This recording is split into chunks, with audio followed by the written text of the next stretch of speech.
So, next is yung fog machine. So, naglagay tayo ng fog machine na meron dalawang parameter. Channel 1, smoke. Channel 2, fan. So, direkta na tayo sa virtual console. So, create tayo ng slider. Lalabas yung slider. Widget properties, slider, smoke.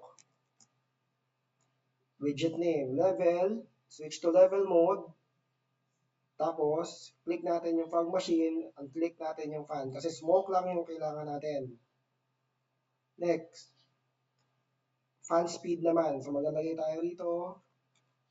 Widget properties, fan. Levels, switch to level. Fan lang yung gusto natin, so lang yung check mark. Okay. So, pwede natin lagyan ng label. Label. Hindi ko alam paano maglagay ng label. Ayan. Double click. Smoke machine.